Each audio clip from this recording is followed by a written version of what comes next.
This conference will now be recorded. Like penetration tester, LPT. Okay, then people will not think you in a different way.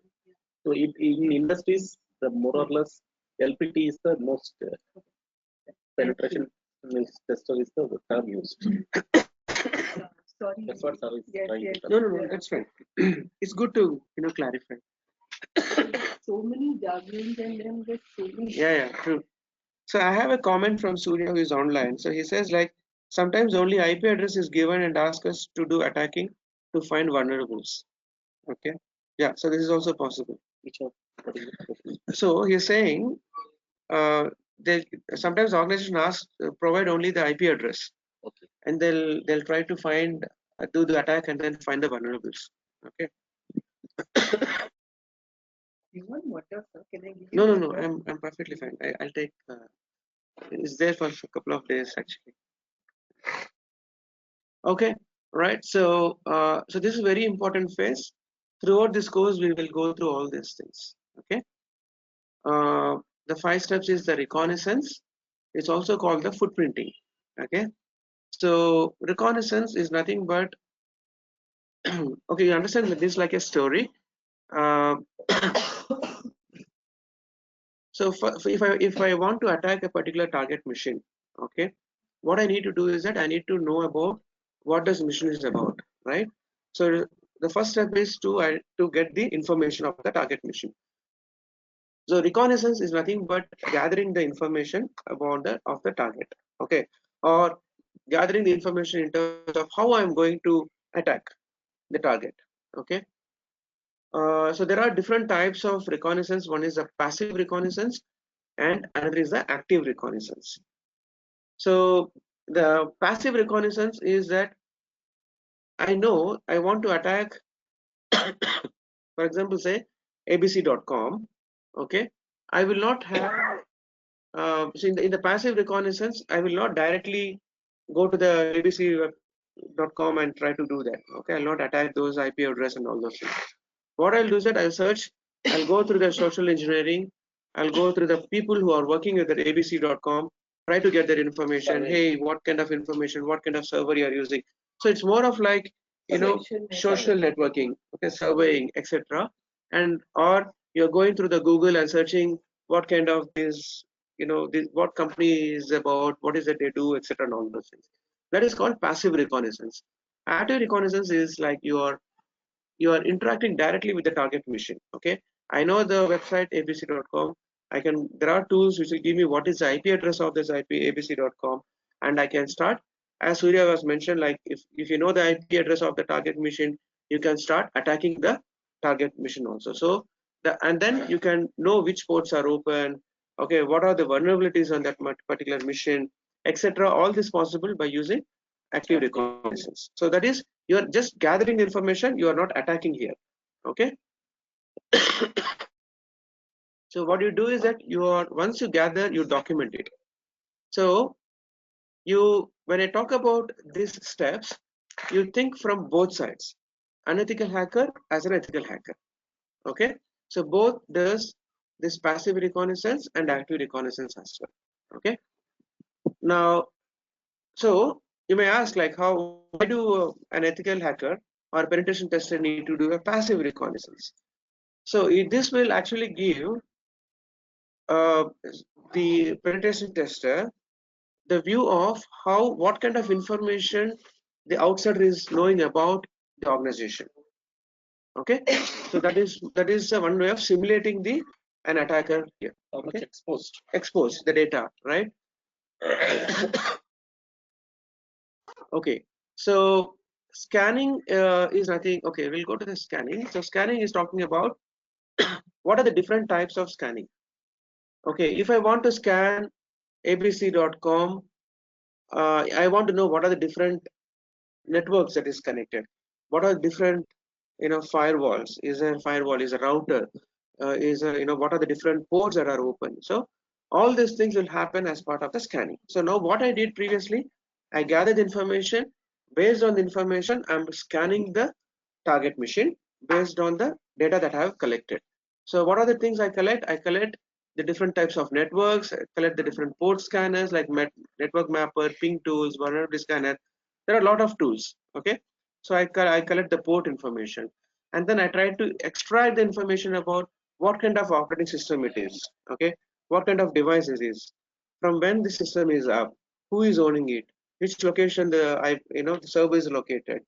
Okay, and what is the email address, what is the contact number, etc., and all those things. So you are trying to extract those information.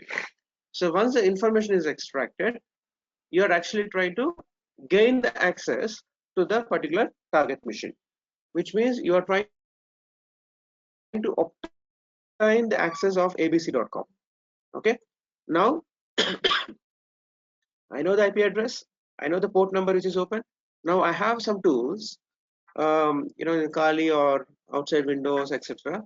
Using those tools, I enter into that particular machine. Okay, so I'm trying to entering into the machine. I'm not entered. I'm just trying to enter into the machine. Either I can use the different. So gaining access, one way is that, as we spoke just before, right? You have username, you have password, you click the submitted button, and as an attacker, I can stop after you click the submit button. I can copy the session IDs. So that is also, you are actually trying to gain the access. Okay, you're trying to gain the access. So once you gain the access, you actually kind of maintain those access, right? So what it means is, now when you say gain, you are entering into the target machine. When you say maintaining access, you are at the target. You are inside the target machine now. Okay. So when you're inside the target machine, here is what an attacker, as an ethical hacker or unethical hacker, they perform all the activities. Okay. By this time, you should have known what are the different vulnerabilities available. Okay. What are the loopholes? So that is basically happening as part of the scanning and gathering information, scanning and gaining access. Okay, and in maintaining access, you are doing all these activities. You are either you are installing some kind of tools. You are actually doing some kind of gathering information or destroying the information. You are manipulating or you are modifying the data, etc., and all those things, right? The actual goal of the actual goal of the target of the hacker, right? So once you maintain the you maintain, sometimes what I've seen is the attacker maintains the system, okay, in such a way that he will not give permission to other persons to logging into the system. More of like a denial of service, but this denial of service is more of from a server perspective. Okay, which means like, as an I don't want someone to catch me when I'm doing something illegal activities as a hacker. Okay, at the same time, I don't want someone to kind of know what is that I'm doing. So you block all the gates. Once you enter into the system, you close all the doors so that the outsider is not able to come and see what you're trying to do. Once he finish all the work, he releases the access. Okay, which means he's opening the doors and he's coming out of the target machine. So that is where happening is that clearing of tracks. I'm getting one question here. Mm-hmm. This ransomware planting Mm-hmm. is similar to maintaining access. Correct. Somewhat. Right. So during that time, we are not allowed. Everything is encrypted and we don't have access to our own data. In that circumstance, whether attacker will be able to access our machine and see what data we have. If an attacker is inside the system, he has, and it depends upon what level of access. If is the privilege, right? So if he's basically attacking a server, definitely you will have the access to all the connected devices. He can control. Okay. So similarly, so it depends upon where the attacker is trying to attack. Sometimes attack doesn't happen always on the servers. It happens on a target, on a particular host machine also. Okay, so in those cases he will not have the privileges. He will have privileges only onto that particular machine or a particular application. Okay, so it depends upon where the attacker is attacking those. What is the target where the attacker is attacking? Right? So now from looking from the clearing tracks, so as I said, like, clearing tracks will be done by both ethical hacker and an ethical hacker, or when I say ethical hacker, penetration testing team. So here attacker clears all the information, right? So whatever the whatever the activities that they have done, so attacker also tampers the data that is there in the system, okay, or whatever the logs that has been created, okay, timestamps, etc., and all those things. So as an ethical hacker, what they do is that they actually clears the they clear the kind of methods they have used, okay, but they mention this is the tool that we have used, but they will not say how they entered step 1, step 2, step 3. So getting into the abc.com, they will not do that, okay. Finally, they will penetration testing team, they prepare a report to the submit to the management stating that this particular abc.com has this vulnerabilities, this is the tools that we have used for this, and this is what we need to fix, and this is where the cost benefit will come into the place, whether it is worth investing this dollars against the threat that we have on that particular target, okay. So yeah, so this is predominantly what the steps are. So the first one is the reconnaissance, or we call it as footprinting. Reconnaissance and footprinting. So first what you're doing, you're gathering the information, you're scanning. Once you scan, you're gaining the access. Once you gain, you're maintaining the access, and then you're clearing the tracks. Okay. Once after he clears every track, Once after he clear track. After 3 months or 6 months, again he will revisit our is there any he's clearing the tracks on the target mission. correct. So he can very well copy whatever he has done in his local mission also. Correct. So he has the history of what he has done. As an hacker, when he attacks the target mission, he can very well copy, Everything. capture the data that what he is doing. Correct. Right. So after he comes back after some time, again he can replicate the same thing. Right? Unless those vulnerabilities are fixed. Unless those vulnerabilities are fixed. Item. Yeah. What I wanted to know is attackers, whether they have the habit of revisiting the systems and servers they attacked earlier, or No, they just quit with one attempt. it depends upon the criticality. Okay, if someone is repeatedly doing it, and if the system is not protected, they definitely can come back.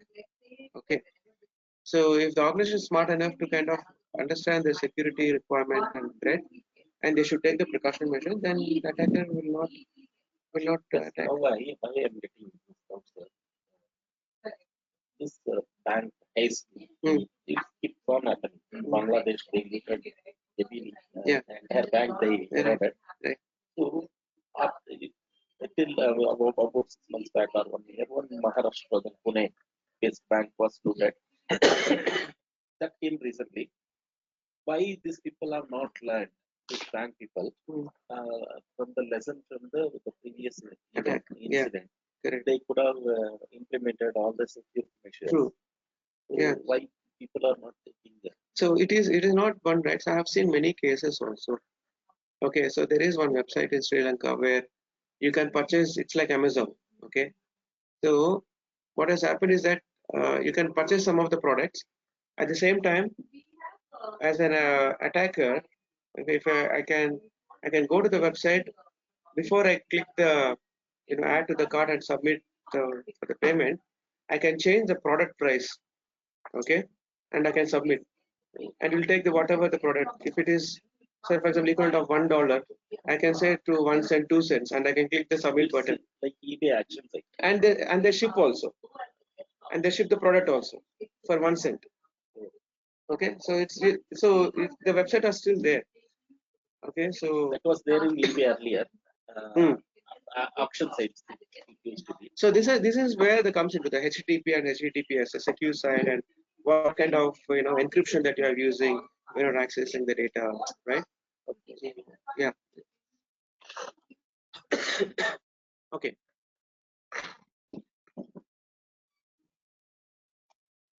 So these are the just definitions of what is ethical hacking and all those things. I'm just skipping this now. Okay, so these are the definitions of why it is necessary, prevent and all those things.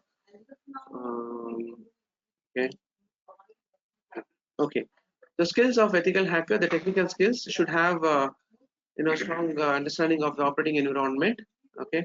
Has in-depth knowledge of networking, to a computer expert in terms of the technical domain, knowledge of security areas, has high skill and technical knowledge how to launch a sophisticated attack.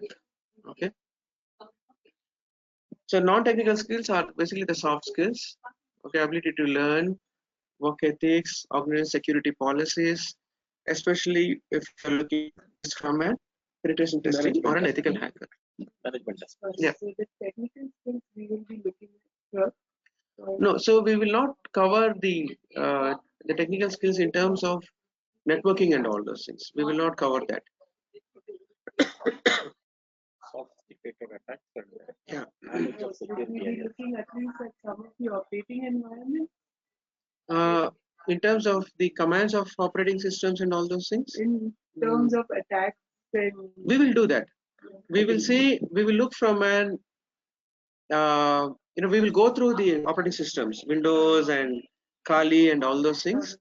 Okay, but what I'm trying to say is that we will not deal about what are the different kind of network classes are there.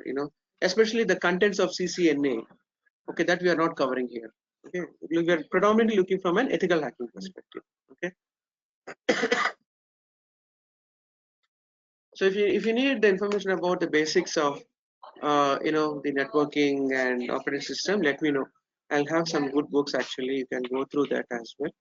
That will be Sure. I'll share you. I think you guys needs to add into the WhatsApp group. Okay, 3 of you. So you are managing that. I think Arun is that. So I'll ask him so that you are added. Will be added into that. I'll share some books in that. the same group, I think. Yeah, the same we can group. include. Yeah. We can make Because we don't have admin privileges, so So we'll tell him to make as admin so that Yeah, you can. no, everyone can be admin. That's not a problem. So that anyone can add anything. Right? Okay. So so this I'll cover from a basic what you should understand. Okay. So information assurance talks about the CIA and authenticity. Okay. So it talks about this is from an organization perspective. Okay. For ethical hacking, ethical hacker. Okay. What is it? What is important is that, or what is information assurance includes what are the policies, procedures, okay, and what are the guidance. There are some standards also, right? NIST, National Institute of Standards and Technologies, okay. Like for example, if the organization is related with the banking, they have something called PCI DSS, payment card industry, okay. So those kind of privacies. For example, if it is healthcare, called HIPAA, okay. So every organization has the type of organization has their different kinds of standards, policies, procedures, okay. So NIST, what you told me? National Institute of Standards and Technologies. Technology. Yeah. It's a technology basically. Okay, so these are the different the process and policies or standards that organization follows. Policies are always organization specific. Okay, standards are widely accepted industry standards that organizations can adopt to that. Okay, for example, you might have heard about GDPR, etc., and all those things, right? So again, it is predominantly focusing on European region, how to protect personal information, etc., and all those things, right? So these standards will be adopted by the organizations. So similarly, like this is from the standards perspective. Now, as an organization, how the network should be configured? Okay, what kind of security level I should maintain?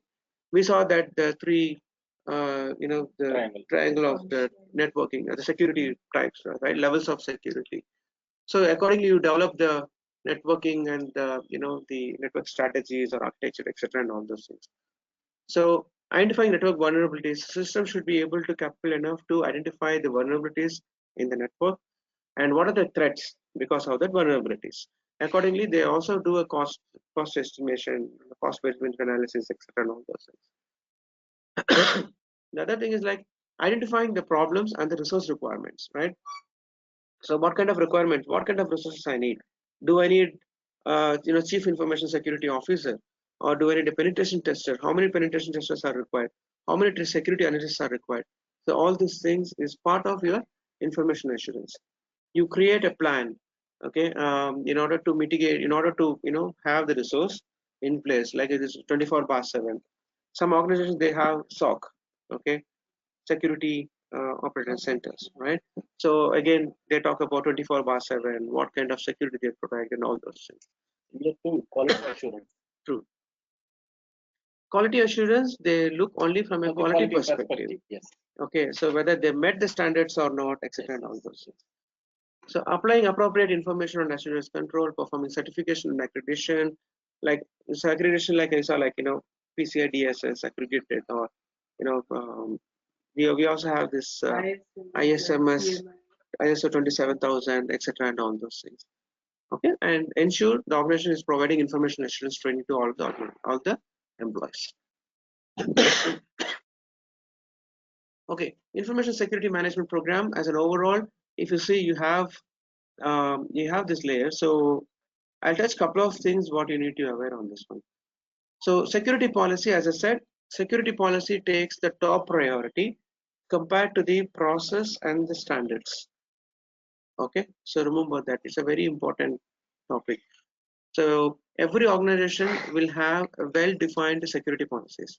It's an organization specific, but organizations can implement the industry best practices, okay, and then frame their own organizational security policies, okay. And then comes is the roles and responsibilities. Who is responsible for what, okay, and how many resources are required, etc. This is where the guidelines and frameworks can come, like NIST or PCI DSS or HIPAA, etc. Okay, on those standards, you ISMS, ISO, etc. Yeah, establish the frameworks. Okay, so risk management is an important topic that talks about you quantify qualitative and quantitative risk is been documented. Okay, and then you actually kind of plan the cost, that is um, you measure the kind of the risk that is associated. If I have a laptop and it is not encrypted, okay, and what will be the cost if I lose the laptop, okay, if someone stolen my laptop, what is the cost? It's not just the cost of the laptop, Data also. the cost of the data also, okay. So that is something. And if so, what is the exposure factor here? The exposure factor is nothing but it is 100%, right? I have not encrypted. If I don't have password, someone can switch on the power and can use the laptop, data, etc. So exposure factor is 100%. If the same thing, if I encrypt, if I use smart cards, biometric, etc., what is the exposure factor? Let's say 10%. So even if I lose a laptop, I lose the cost of the laptop is something which I'm losing, and I lose only the 10% of the data. Okay, that is what I'm compromising. But the data is either safe, or when I say safe, no one can't use it. Okay, I can use different types of remote tools that someone using my laptop. I can use some chip inside my laptop, and someone opens the laptop. This will give the signals using the satellites, and using the satellites I can delete the data remotely, even if the laptop is stolen, right? So these are the different types of the things that you look into the risk management. So technical security architecture talks about how secure is mostly the network infrastructure, the infrastructure architecture and planning, etc., and all those things. Asset classification. So you classify the assets like this is a complex one, especially the asset classifications happens in big organizations, and I have seen this in the many vendors also, like Wipro and other things like Class C. yeah, Class A, Class B, Class C. Okay, so this classification is also termed as your private, okay, confidential. No, the first one is the top secret. Okay, this is the hierarchy. If you want, you can make down of note of this. This is not in your ethical books, ECH book. Okay. So the classification is a top secret, followed by secret, and then you have confidential, and then you have unclassified. Top secret, secret, confidential, and unclassified. So this is again different companies term it differently. This is a standard. This is the standards. This is the best practices that many organizations they use, and like it like some organization that yes, I've seen this top secret. Then you also go might on have heard about basis restricted, restricted, private. yes, Okay. Like publicly available, True. company only, Company, yeah. company only, etc., and all those things. What did you say after confidential? Unclassified. So from top secret to confidential, okay, you can mark that as classified. Okay. So unclassifieds are available to the public. Okay. It can get one doubt again. Mhm. I was working on it. Mm. When you make that watermark confidential, Correct. it actually makes people too easy to easy to steal such information because it True. highlights. So yeah. So there are different models. You know, like we'll be again shifting to a different topic. So different models are there. Okay. Again in security, called BIBA modeling. Okay. So grant and take model. So if you want, you can search in Google for if you need more information. Okay, so what this model talks about is that when you define the roles and responsibilities, you should define who should require what kind of access. Okay, whether a subordinate can read, whether a manager can read, or rather than put it this way, what you see the classification of data. Okay, we'll talk in that terms. Whether a secret can read a top secret, whether a secret can read a confidential, whether a secret can write a confidential, whether a secret can write a top secret. So these are all the different models. Okay, different reasons that is exist. Access restrictions. That is something you should know about. Okay, if organization is really following these security models, they follow this kind of models like grant and take or BIBA model. Okay, class and Wilson class and model. All these things they define it.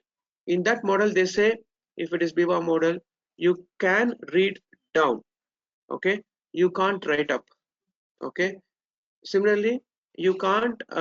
So for example, the BIBA model talks is that I am a line manager. I have 10 employees. I can see the salary pay slips of my 10 employees, but I can't see the pay slip of my boss. Correct? So these are all the different models. That is where you are actually restricting your top secret, confidential, and unclassified. Also, it will depend on the kind of data.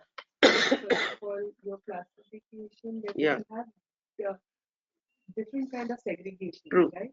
Because say when we talk about work-related data, say if even a top-level person is not involved in a day-to-day activity, right, signing off for their purchase order, typically he doesn't need access to it. Then there is no business justification for that person to have access to it. True.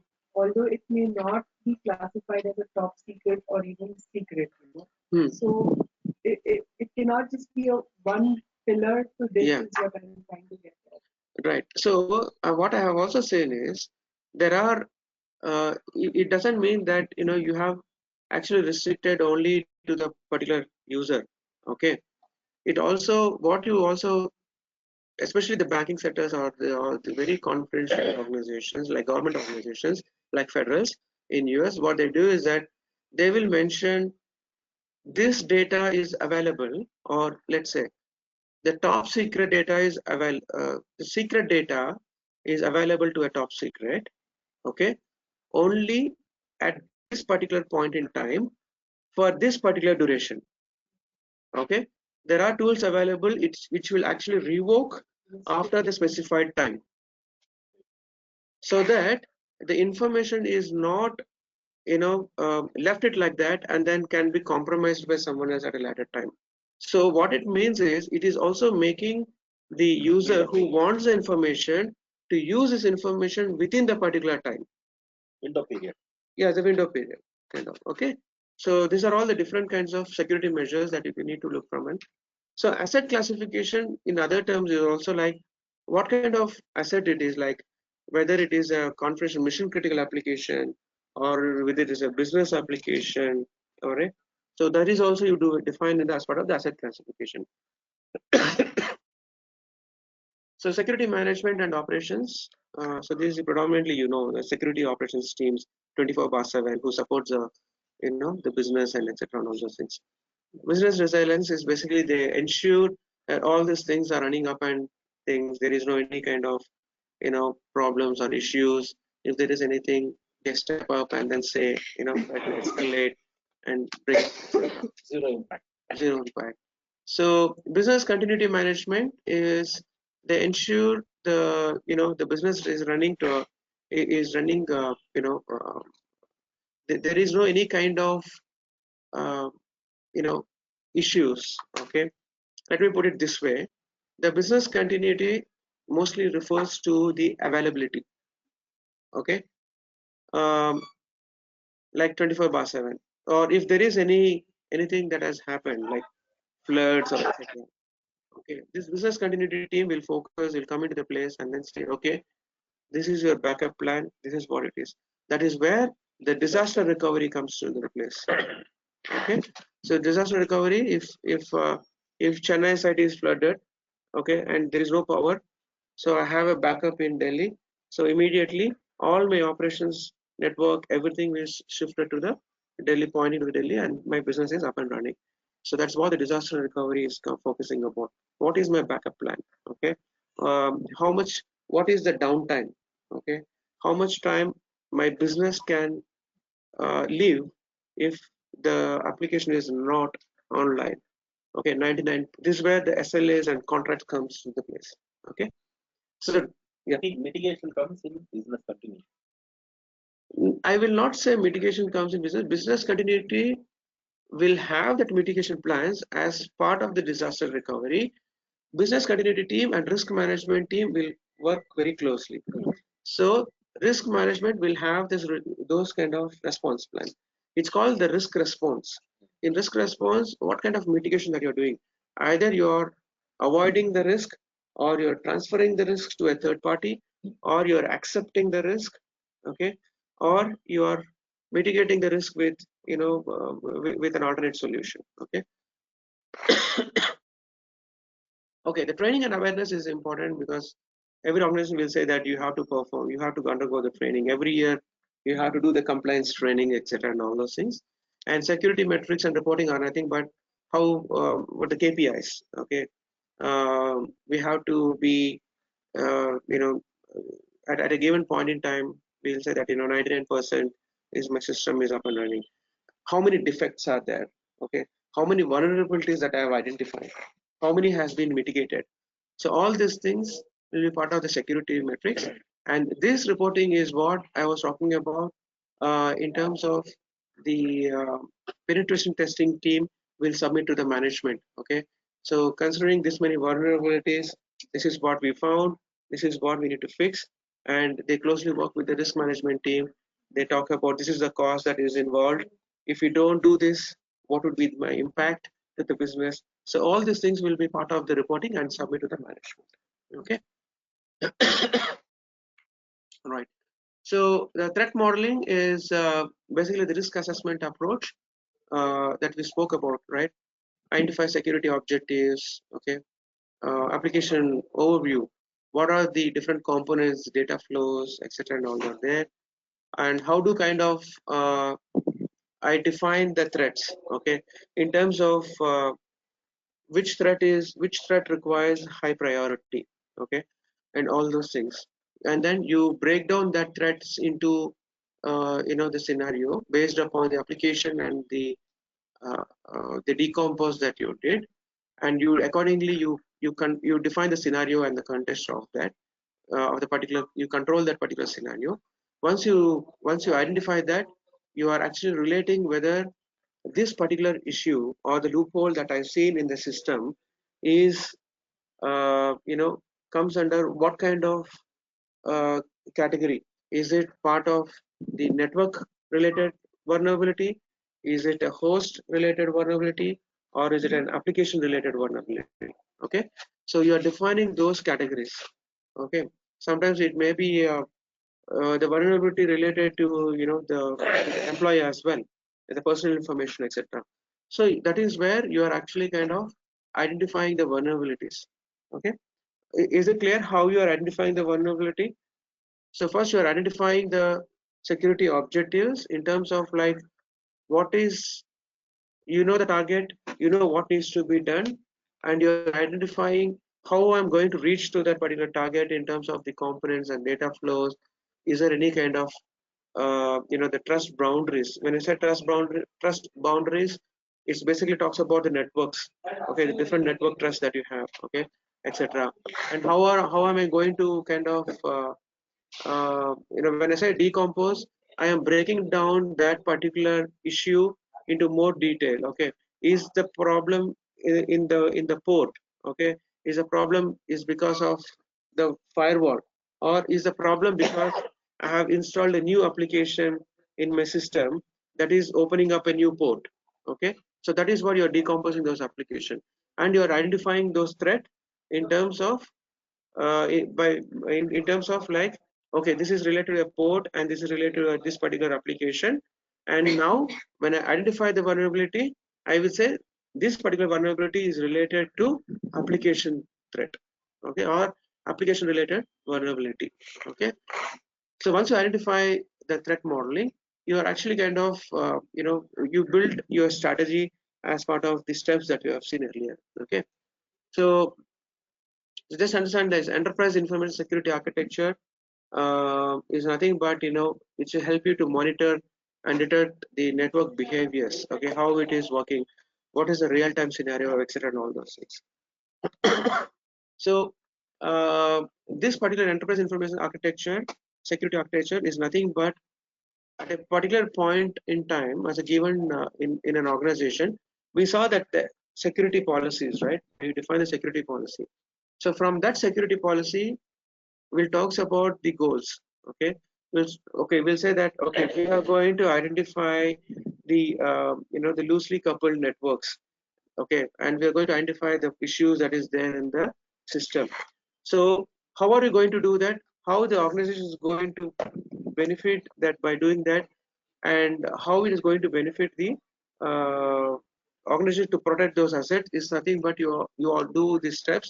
And is also what it also does is that it also deals with the risk management team. That's what we call it as a risk assessment in terms of identifying the organization IT assets and what kind of criticality of the assets, etc., and all those things. Okay. Okay, this is important. Network security zone.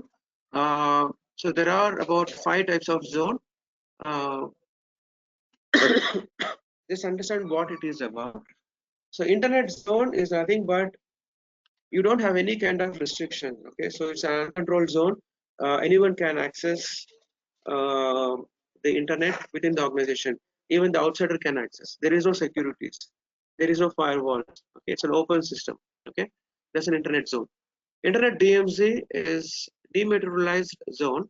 What it means is, I don't know whether I have this. I've shown this last week, right? DMZ. DMZ attack. Yeah, let me see if I can. Okay, so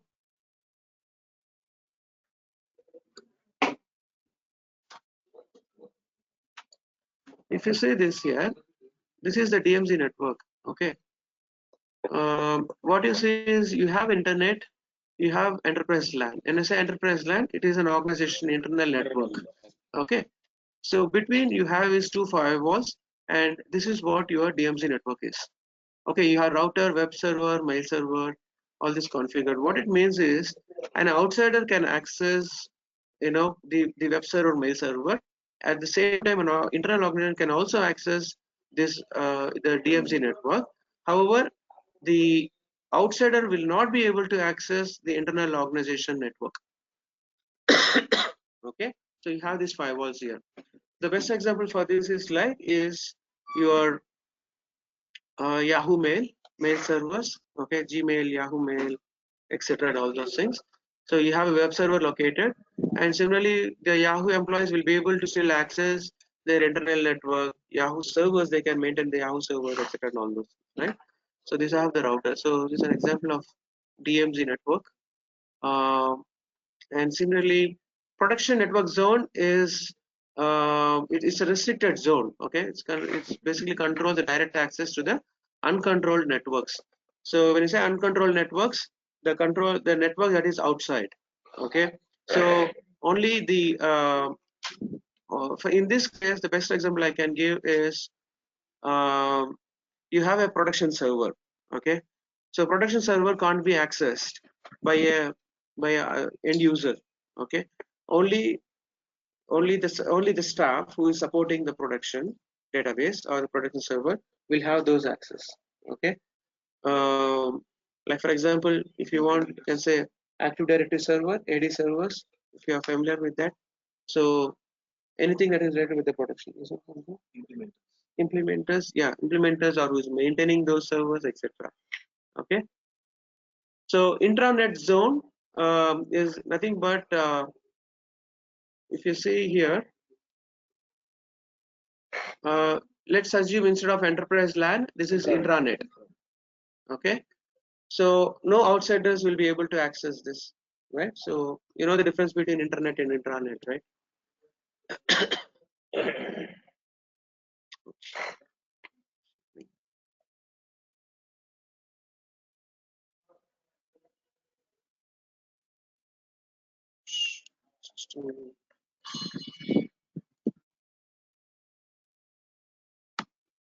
Okay, intranet zone and management network zone is secured zone with strict policies.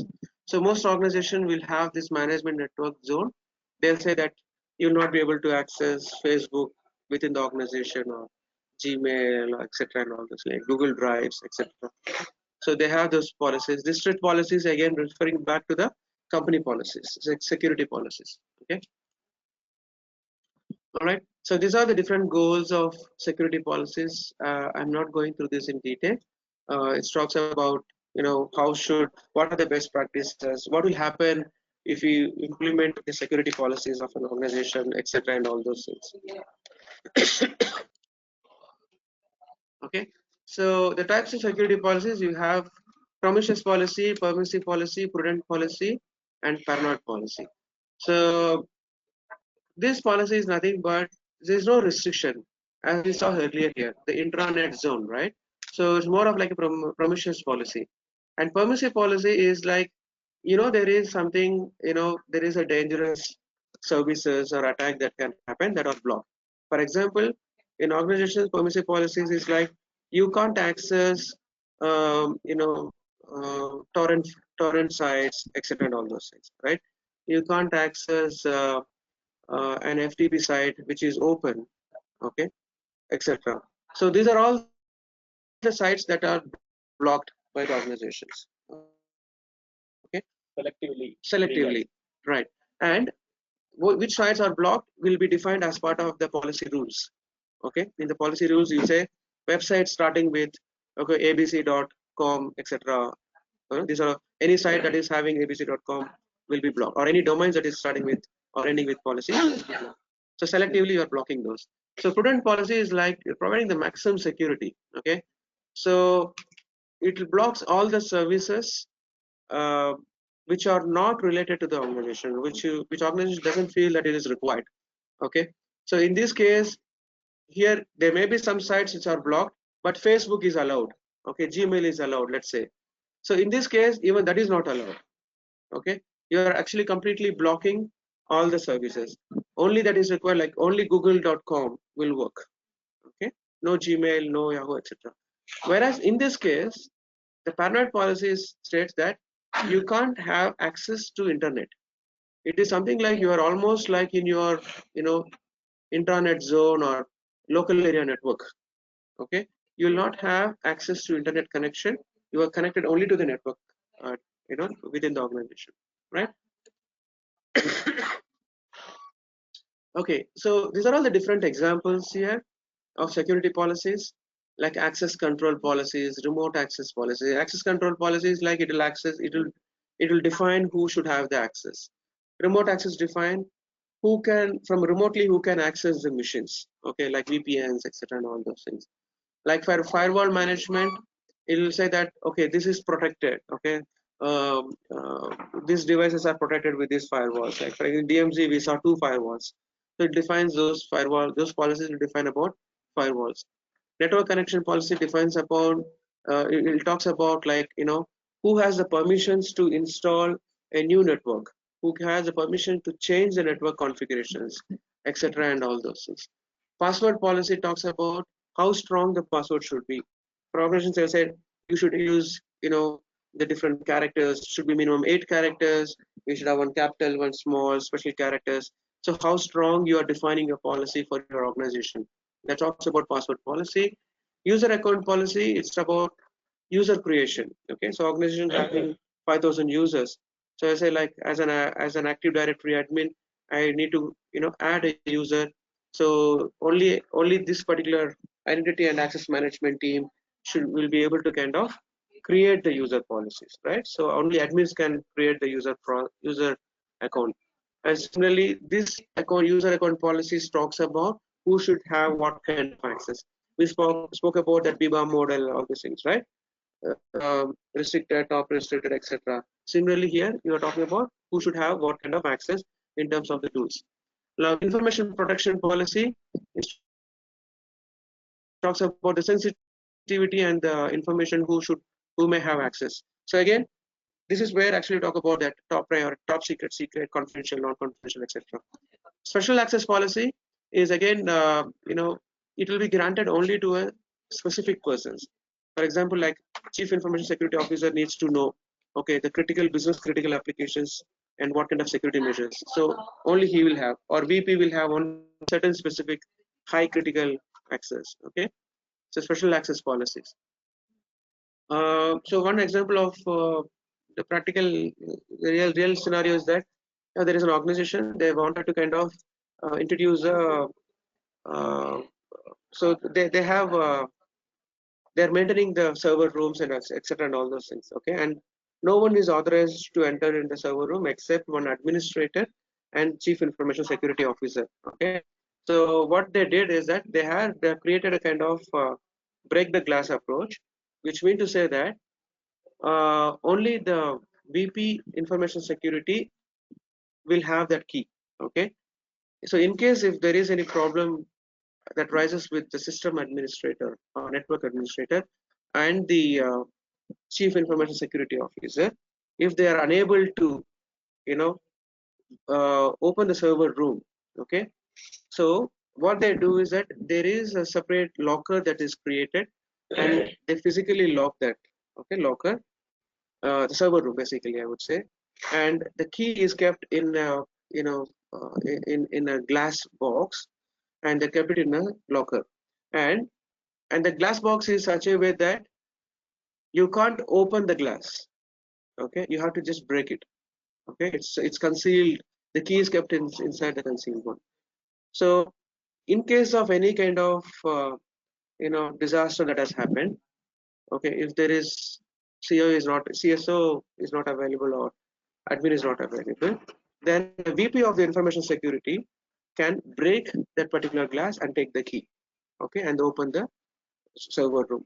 Okay, so those are the kind of special access policies that needs to be defined by the organization. So email security policies, I think predominantly what it means, right? So you can't share your confidential information to your personal email IDs from organization, right? So all these things you define. And acceptable use policy is defined. It talks about what is accepted, okay, what is permissible within your given the roles and responsibilities that you can access. Okay, you can't, so since you have access to Google doesn't mean that you can do anything with google.com. Okay, so you have only certain restrictions, okay, that you can, because Google itself is also vulnerable, because you can use different types of filters that can give access to to outside environment, okay, to the systems, etc. We will see that later. Okay, so privacy policies at workplace. So this is what I did a summary of just now, right? You should be very lawful, and potentially you should not disclose your personal information, etc. So these are the basic rules. Move on to the next. I'll share this PDF file for those who have not got this. Okay. Okay. But I didn't get. This one I've shared, isn't it? We got it. Twice we got. Twice you got, right? Yeah.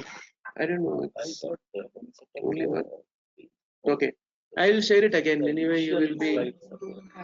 Sure. No, all this you all knew we have this. Okay. So so this we will see here quickly on steps to create and implement security policy. Okay. So first you need to perform the risk assessment. Okay. To identify the organization risk or the organization assets, what assets you have, and then learn from the standard guidelines that you have. From it may be from other organization, or it may be the standard that I spoke about, like ISMS or HIPAA, etc., NIST. Okay, you include your senior management and also all the other staff who are relevant, who can define the security policy for the organization. Okay, set the clear penalties and enforce them. Okay, this security policy is not only for the organization, this also applies to the vendors, okay, who is supporting the organization. Okay, so you should define this as part of the penalties. You should also need to define this as part of your contract and SLAs also. Okay, so make final version available to all the staff who can access this, and every organization and every member of the organization needs to read, sign, and understand. Most of this is sometimes we refer called as NDA, non-disclosure agreement. Okay. So deploy tools to enforce policies. Okay, so this means, like, you might have heard about the patches, right? The system will automatically release a patch. The server admin can release a patch. We don't need to keep on updating your systems, right? So how is that? What is the rules that you have set to deploy the patches? Okay, so you deploy the tools to enforce policies, like train your employees and educate yearly once. Okay, that's the best practices, and regularly review the policies that has been created and keep it up to date. Okay, so earlier we didn't have GDPR. Now GDPR is there. So GDPR is something that you need to comply with if the organization is related with an European, dealing with European nations. Okay, etc. So these are few examples of that. So security policy development team consists of these people. Yeah. Okay. So HR and legal implication of security policies and policy enforcement. Um, so it's basically we're talking about the how important is how important for an employee if they don't follow the security policies. Okay, and what are the HR responsibilities if an employee violates the security policies? Okay, and they should keep monitoring the policy implementation. HR department should work on that. Okay.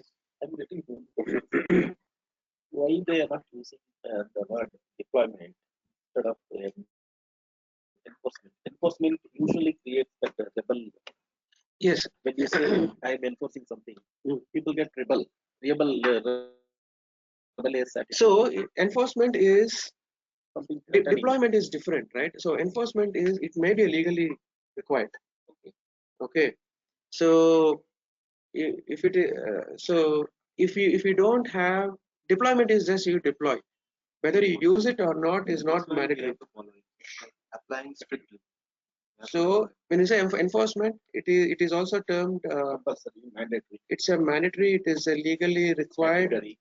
Yeah, right. So that is why we say here, when you say the enforcement of the other things, like for example,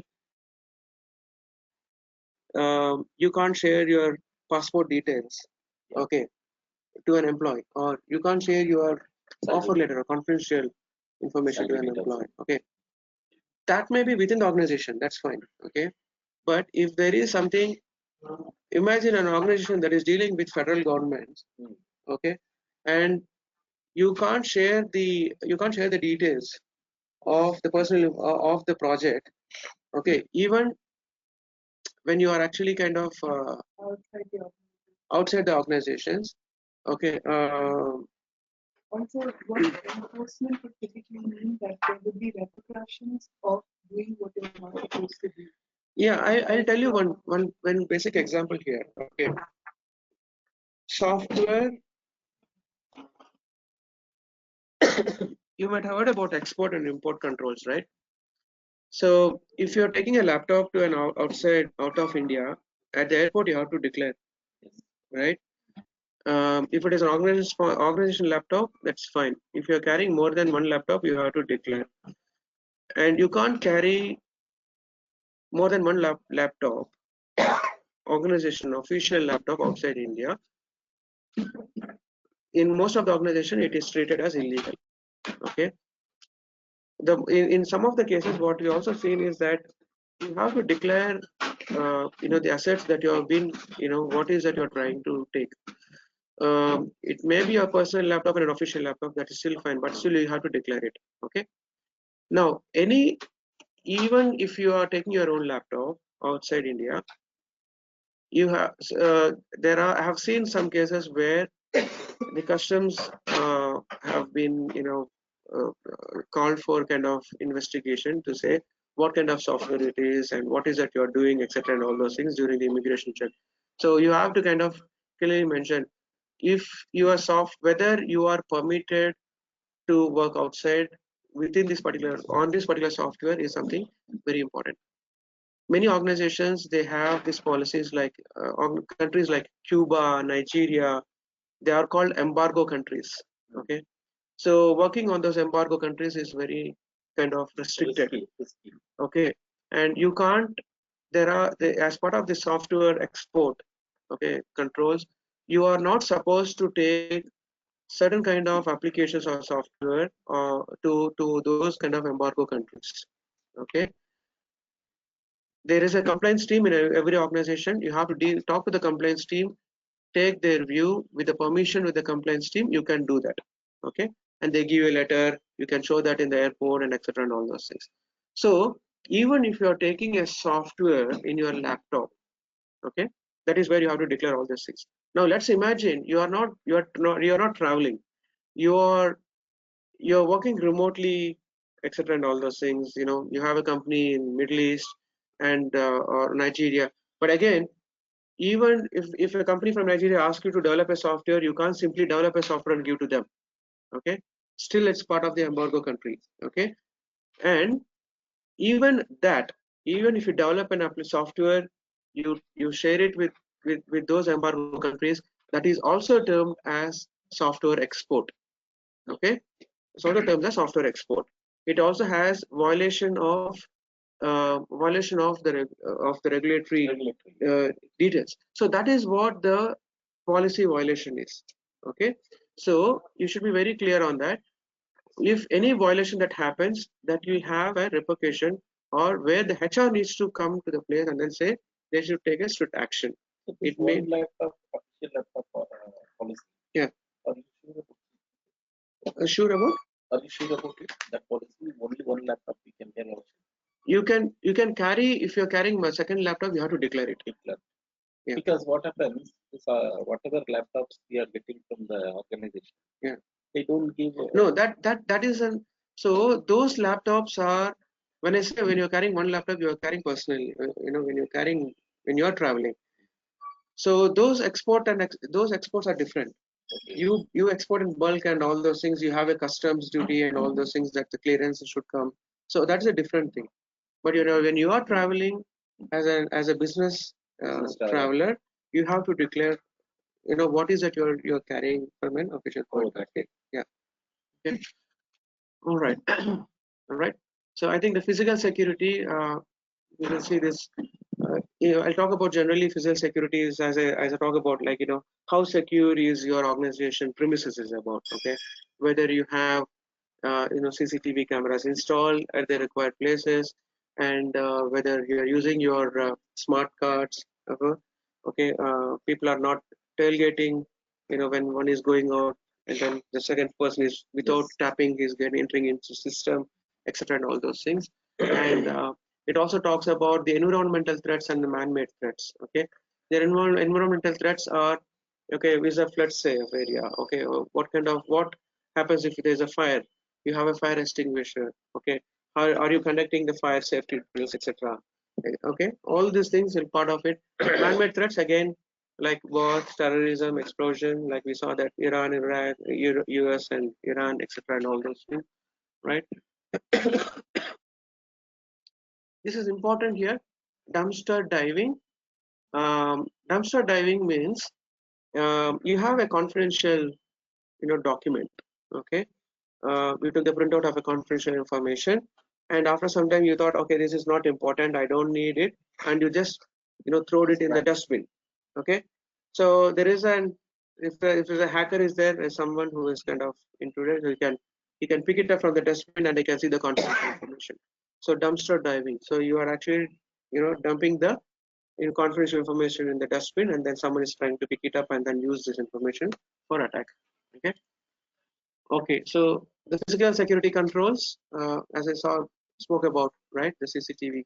So different areas: premises, company surrounding, reception area, server workstation, other equipment as modem, fax, removable media, access control, computer equipments, wiretapping. Okay, and environmental control. Wiretapping is nothing but you should not leave the wires openly. Okay, the possibility is that it may catch fire sometimes. Okay, so you should tape the wire securely so that it is safe. Now, okay, so incident management, what it talks about is that how do you kind of identify the incident? Okay, how do you kind of what is an incident? Incident is any kind of unwanted. no. So what is incident? So incident is anything that has happened. Okay, it may be an attack, it may be a compromising of the system, or it may be a loss of data, or it may be a system is not available. Okay, so it can be anything. Like how much it talks about how do you identify, analyze, prioritize, and resolve security incidents to bring back business to the normal. So business as usual. Okay. So what you normally do in incident management is that you have vulnerability handling, artifact handling, announcement, alerts, incident handling, prior reporting and detection, incident response analysis, other incident management services. So what you see in this is these are the different ways of managing the incident. At the same time, how you are reporting those incidents to the management. Okay, there are in organization there are different tools available to manage the incidents also. Okay. Yeah, sorry. Yeah, Symantec also has, Cisco also has. Okay, so using there is also incident management tool for called Micromuse Netcool. Okay, from a network perspective, if the network is down, okay, it give an alert, and again you define in the tools, like what kind of incident is red, amber, green. Okay, green means it is good, red means it is critical. Okay, so similarly, that talks about how you are how you are documenting those incidents. Okay, so as part of in an ethical hacking perspective, when I say incident, it is any attack or anything event that has happened which has compromised the system, is nothing but an incident here. Okay. So the first one is the preparation of the incident handling response. Once you have, so there are two types of incidents, right? So one is that incident that you see it has already happened, or you as part of your penetration testing. Okay, you might also see there's a vulnerability and there's a potential cause for an incident. Okay, incident has not happened. Okay, there's a potential cause for incident, Likely if you don't likely to happen. Okay, if you don't protect, this incident will also happen. So you can also do we can also prepare the the incident response. What needs to be what needs to happen if this incident happens. Okay, is more related with your risk management approach, also risk response. So how do you detect? Once you detect the incident, and you have to analyze the incident. Sometimes you also call this root cause analysis. Okay, RCA. So once you do the analysis, you classify those incident and you prioritize it. Okay, how critical is this incident about? Is it a high critical? Is it something not to bother about? It is not impacting the business user. Then you may make it as classified as low priority. And you have to notify this incident to the right team, right team, to the right management, so that they are aware of the incident. Okay, so for example, if, if you see the banks and all, they say that the bank is shut down for maintenance from this time to this 2 a.m. to 4 a.m. etc. Right? So this is not an incident, but this is actually maintenance activity. But it is a notification that is sent to all the the users, right?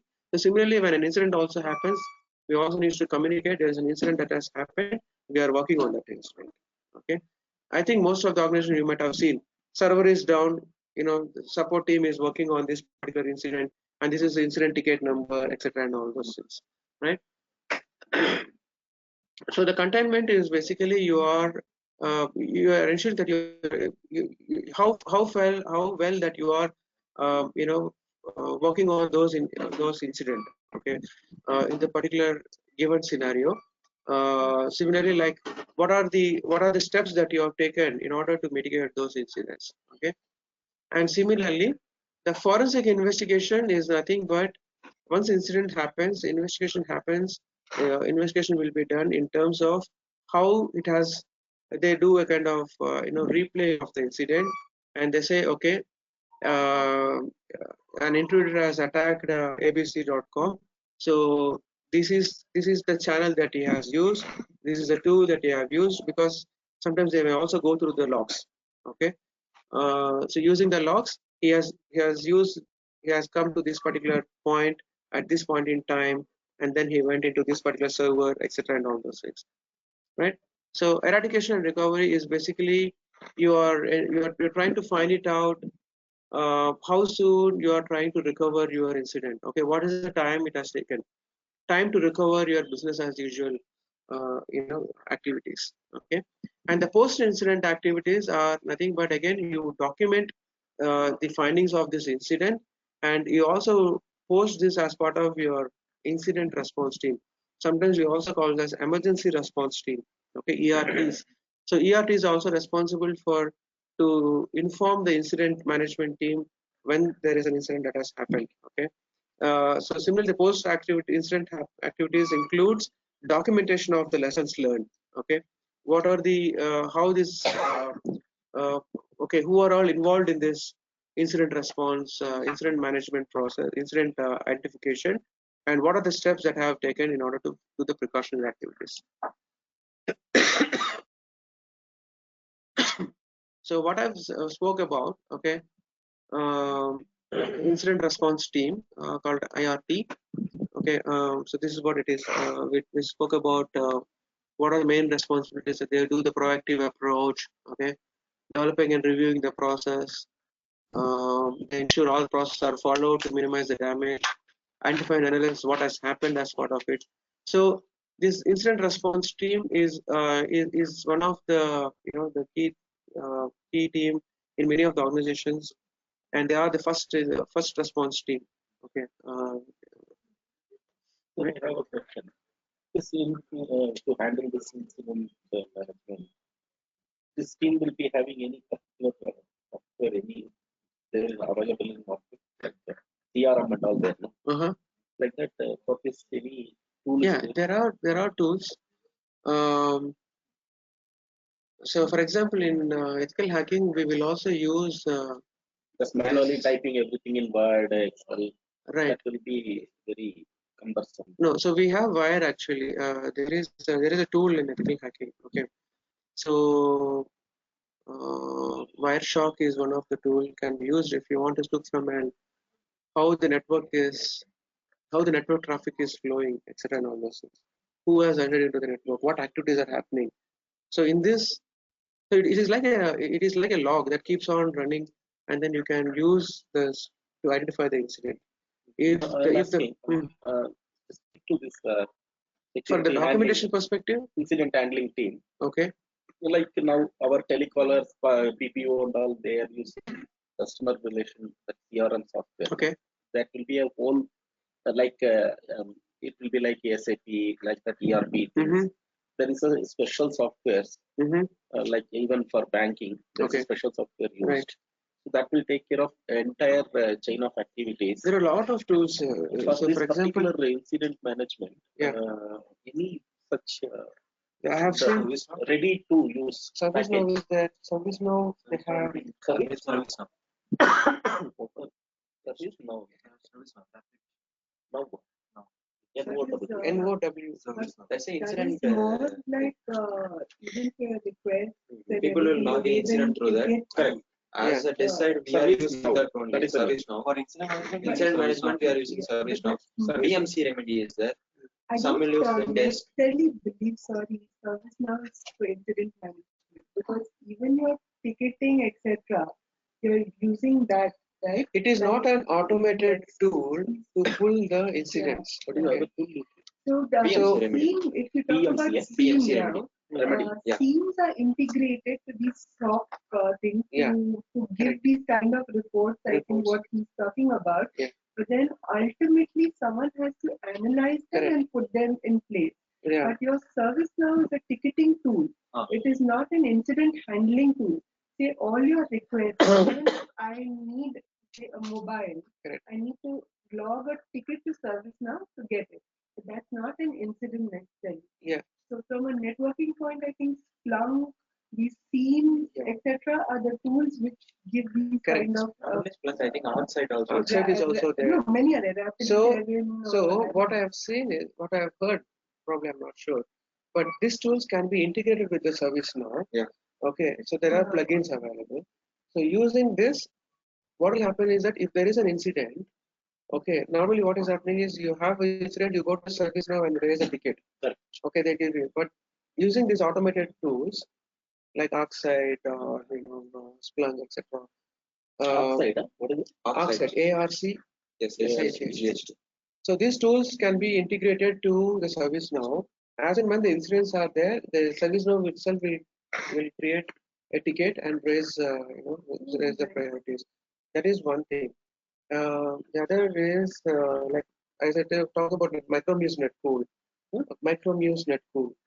Okay, that's also a tool. So that is also basically used for networking. It will give you a graphical view of global view of where the network is. Especially most of the Netcool. Most of the command centers they use this. Because what I want to know is, as the See, at when the it comes end of to- the day, if you want to kind of summarize the incidents, okay, either you can automate that using customized tools, okay, but there is nothing like but someone should be there to kind of monitor those. because when it comes to CISO, at the given point of time, you should be able to Okay. see the whole situation scenario Okay. in one go, in one glance, using something like that. Like he's getting the picture clear. Yeah, it's called single pane on a glass. So we can actually do that if there is an automation available. But service now, I heard there is an automation, but I don't know to what extent it will show. So as of now, it's the popular way. It's Because I am not from service industry. No. So service now, recently moving to many organizations moving to service now. Okay, they it's mainly for the kind of the request management, incident management in terms of an automation perspective, and many of the applications that are in cloud, okay, are also being automated in service now. Okay, so there are plugins available. They are using that. Okay. And ServiceNow also talks about your usage, okay, of your hardware, okay, the software, how much cost it is incurring the organization, etc., and all those things. So yeah, Okay, Also, so sorry, this now, like if you look at these organizational mails, they have come up with some analytics, right, where they give you a report of individual users and activities and That we what. discussed last week. Oh, sorry. yeah. Like where if a person is spending more time, that will become your forensics audit on the base of behavior. There is a tool called Zscaler. Okay, We use that. so Zscaler can be used. That will give you a track of who is using what kind of websites or. Okay, so Zscaler is used for that also. We have the Zscaler like a VPN login, but Okay. Correct. accessing it from outside. Right. But I wasn't aware of this. This is used. So yeah.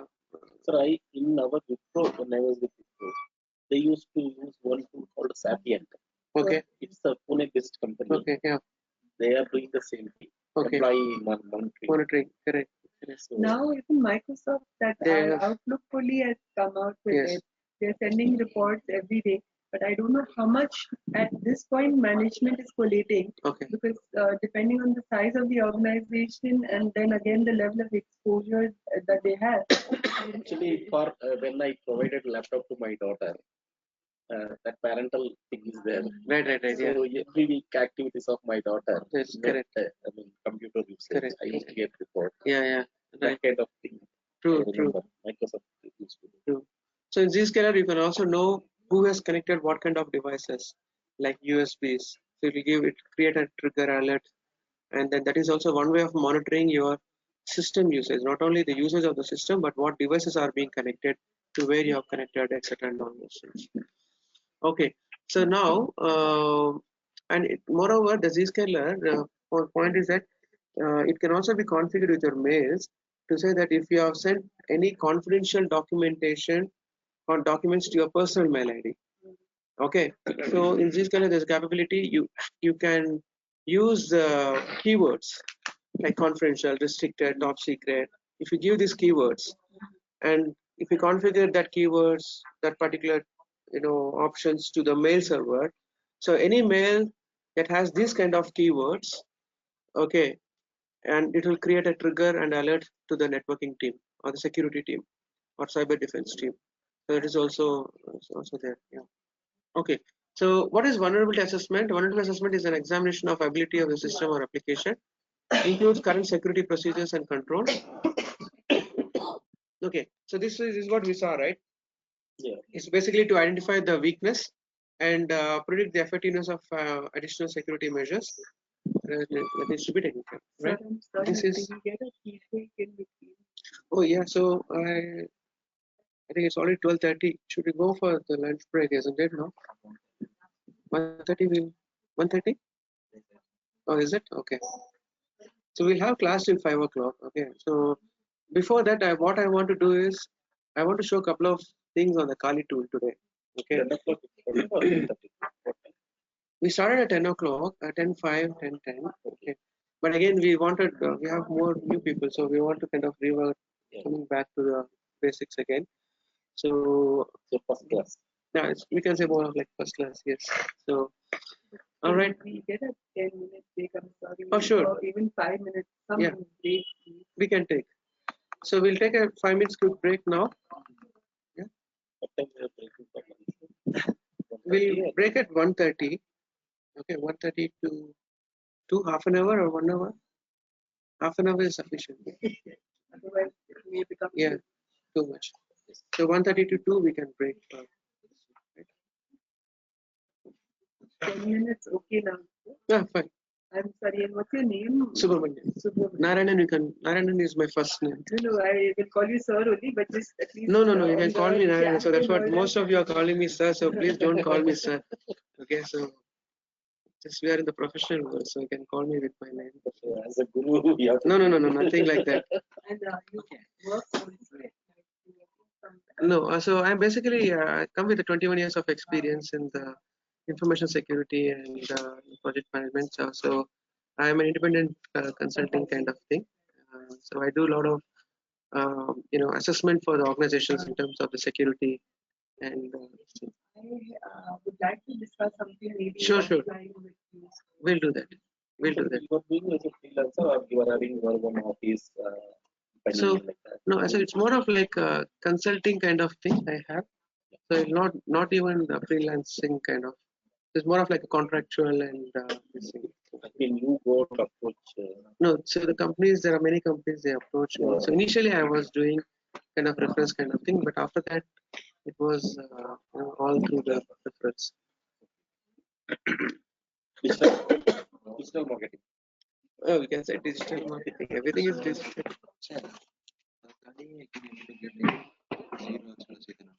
Okay. But in case of my Windows 7, Uh-huh. I'm getting only Ethernet. I think I need to enable for that also. That as well as host. Yeah, that has host. Yeah, correct. So I can shut down and I will do that. Yes, no, I don't think so. You need to. Because I tried pinging. This was entirely different network. It is in a classic. Correct, but you can't change it now because you're already connected. You have to shut down Windows. Yeah, shut down. I can do that. Then I can add both that. It should be host only. Only host as well bridge also I can do that. No, both are host. Both are host. Yeah. So if you see Windows, it's a bridge adapter. So I have here. Here we have both. I have host and bridge. Okay. Yeah. So if it is bridge, I'm able to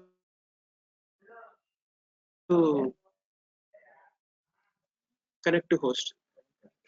That is, I don't think that is enough host. You are connected to NAT, I think. Yeah, it's just NAT. Yeah. So change it to host bridge. So it's fine.